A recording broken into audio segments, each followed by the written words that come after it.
So let's move now onto our server console and take a look at using some of our tools to manage SELinux and take a look inside the SELinux logs. So again, I'm still working as the root account, and we're going to go through and take a look at our log files. So if I just go through and say tail /var /log /audit, and then the audit log file. This is then the log file that's going to contain all of the information to do with our SELinux. Remember what we're saying, if we were in permissive mode, we would log the error, but we would still allow the action to take place. So when we booted up earlier in this course, when we were looking at resetting the root password, we set the system into permissive mode so we could log on whilst there were inconsistencies with our shadow file. We should be able to see this within the log. Now, of course, we can go through and grep it, but we have got a tool that we can use. So AU search. And if we go through and search for the module AVC, our access vector controls, and then go through and just run enter on this, we can see then that we've got two entries. And we can see that, yes, January the 12th, 9:51.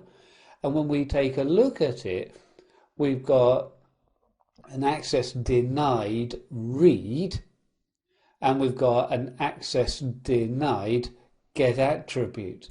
And this was then because we were running the program check password. So of course, during the authentication, we have to go through and check our password. When we go through, we can see the service context. So the program was running with this label, and then the object that we were trying to access had the unlabeled underscore type in its label. And these then are not permissible together. So even though they're slightly different errors, one's reading, one's trying to get attributes, it's all of the same command. So we can see the command that we're trying to run here, so the check password command, and we can see the file that we're trying to access, so etc shadow. So we get a lot of information about what is actually going wrong here. As we say, we've got the command, the file, and then what was tried to be accessed. If we go through and take a look at the shadow file at the moment, we can run the ls minus capital Z on /etc / and we can go through and put shadow. So we can see here now it's correctly set for the shadow type. When we were looking at the system before, so let's go back and run through here, we can see then that the file was of unlabeled type. We can change the context, so we can go chircon and then -t for the type. So we can put then the unlabeled underscore type for /etc /shadow. So we can now go back and take a listing of it again with the capital Z, so for etc shadow. So we can see then now set for unlabeled. Now if I try and initiate a new login,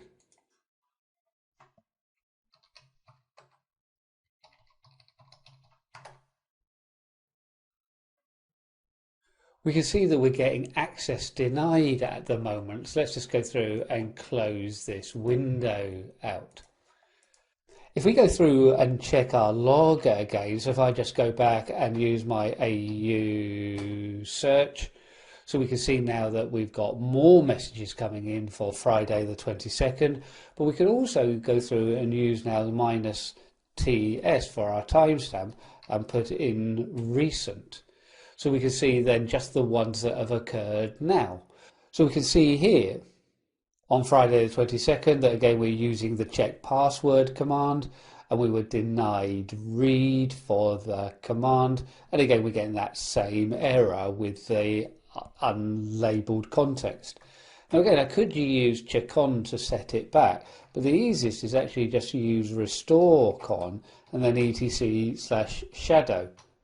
We have a master file that contains what should be set. And if I go back now and do the ls-z on /etc/shadow, we can see now that we've got the data set back correctly.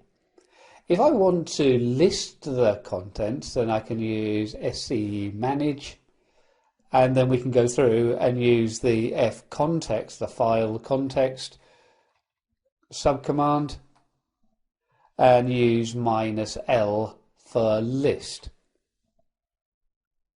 So of course we're getting a lot of information coming back. But if I go through, if I want to look, let's say, for the shadow file, we can go through and grep for /etc/shadow. So we can see here that within our file context, that we've got the correct label that should be applied to the file. If we wanted to look at where all of this is listed, if I go through to cd/etc/SELinux, and then we can go through into the targeted policies and contexts, and then files, and then if we start listing, we have a collection of files that contain then the default context for files and directories. So we've seen how we can read our logs by using the AU search command. We've seen that we can use the restore con and the checkon command to change the context of our objects. And we've seen how we can use SELinux to list, among other things, our file contexts. So let's now take a look at how we can start modifying our policies by using booleans.